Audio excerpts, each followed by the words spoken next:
This is the Samsung Galaxy A15 5G, and right here is the A15 4G. These are the only two models of the A15 this year. Unlike last year where we had up to 4 different versions of the A14. We're focusing on the A15 5G, which only became available in this region about a month ago, but I'll be referencing how it compares to the 4G version, so you get to decide if it is worth spending a little more or just 5G. So let's get started.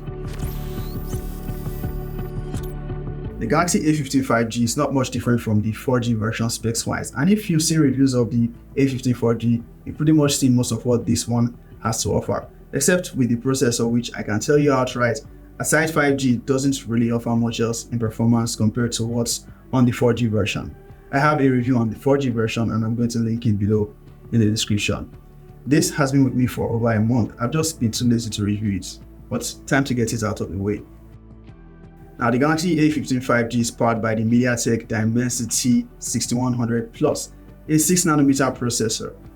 Before we get all nerdy with processor and specs, let's take a few steps back and start with the basics. The price. The A15 5G currently retails around $200. You might get it for less if lucky. Now, I'll have my affiliate links in the description with the most affordable price option that I find. There's currently a $170 option on Amazon.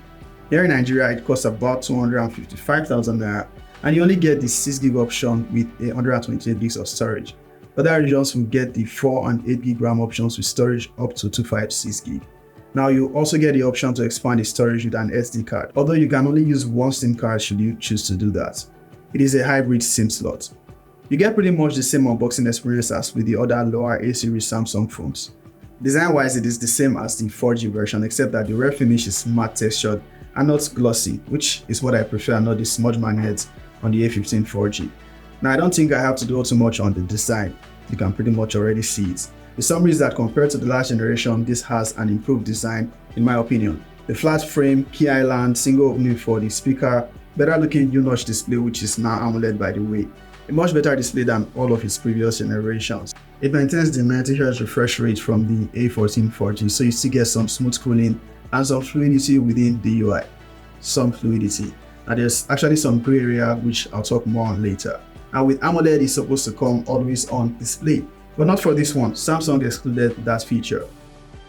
Now, if you're comparing it to the A15 4G, display specifications are exactly the same. So, fluidity and gray area. And before I nitpick, let's establish that this is a budget phone, and a lot of average users might not consider this a problem. That's what I'm about to complain about. But it's practically my job to complain or nitpick. Now, while this has 90Hz refresh rate and you can experience it within the UI, and certain apps that can take advantage of it, there's some delay and lags with animations. Now, you could say that is expected since it's a budget device, but then when compared to the more affordable Galaxy A15 4G, it is not great. The 4G version, while it gets occasional lags with One UI, it is not as frequent as with the A15 5G. Now, this is definitely a One UI optimization problem, and an average user picking this up might not see this as an issue, but it's worthy of mentioning. Plus, I've handled snappier phones which cost less. Now, one thing you get here though that the competition will not give you is a level of software support. I believe the 4-year support cycle applies to this device as well. The Galaxy A15 4G comes with Android 14 and One UI 6.0. So if you decide to get this one with the intention of using it up to say 4 years, Android 18 will be available. Now let's talk about One UI 6. While it's packed with interesting features you can expect from Samsung, and they've finally brought features like Secure Folder, Edge Panel, and Smart View, there's still one basic thing missing. Something every smartphone should have, but for some reason, Samsung sees it as a feature for the more expensive devices. Screen recording. The Galaxy A15 5G and every other A-series device below it does not have a default screen recorder app. You need a third-party app if you need to screen record. Now, aside the occasional delays with One UI, the A15 5G performs just fine for your average tasks. 5G also works well here. I use it with MTN and Airtel's 5G, and it's worked fine. For its processor performance, I find it interesting that it has slightly less benchmark scores than the A15 4G.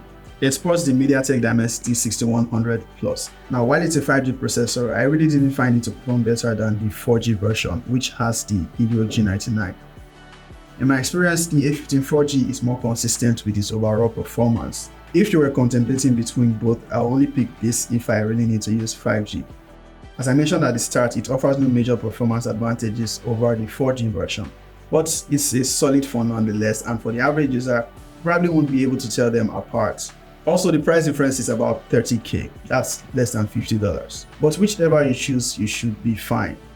The A15 5G does not have the best RAM management in my experience, but it probably won't be a bother for you. Now, if you game with your phone, you'll be happy to know that the A15 5G maintains consistent performance with games. I tried Call of Duty Warzone Mobile, and while I could only play at low graphics, the performance was consistent. The device stayed surprisingly warm with no abnormal increase in temperature. It will also handle other titles well with medium to low graphics, but don't expect high graphics performance. It's a budget phone. The battery life here is great. I have no complaints so far. It meets my expectations for a 5000 mAh battery. Another upgrade we get here coming from the previous generation is the support for 25 watts fast charging instead of 15. You still need to buy a compatible charger though. The Samsung Galaxy A15 5G supports mostly the same camera configuration as its predecessor, except that 2 megapixel depth sensor is now replaced with a 5 megapixel ultra wide camera. It's the same camera setup as the 4G version. After using the cameras for some time, I experienced lag with the software. I also experienced this once with the 4G version. And the images captured from its cameras are great for a budget 5G phone. Definitely not mid-range or older flagship level good, but it's consistent. In comparison to the A15 4G, performance is mostly similar except for some difference in color tones. Sometimes, you can get selfies with more details if you disable the default beauty filters, or you could leave it that way if you like the effect. For its video recording, it can only shoot 1080p at 30 frames per second. There is no 60 FPS option like we have with the lower A05 and A05s. Yeah, those ones can shoot 1080p 60 for some reason. There's also no stabilization. Okay, so for anyone that might be wondering, this is what it looks like filming with the selfie camera of the A15 4G and 5G versions. They have the same camera specifications, both selfie and rear camera, both shooting 1080p 30 frames per second. They cannot do 1080p 60. Although from viewfinder, in terms of detail, they look a lot similar, just slight difference in the color tone. So you tell me which one is doing a better job, if at all, and also in terms of the mics, which one is recording my voice better. The Galaxy A15 5G does work for a budget 5G phone. Now, it's not the most affordable 5G phone for its price, but it's a solid one with good software and build quality. If 5G is not a priority, you should definitely get the more affordable 4G version.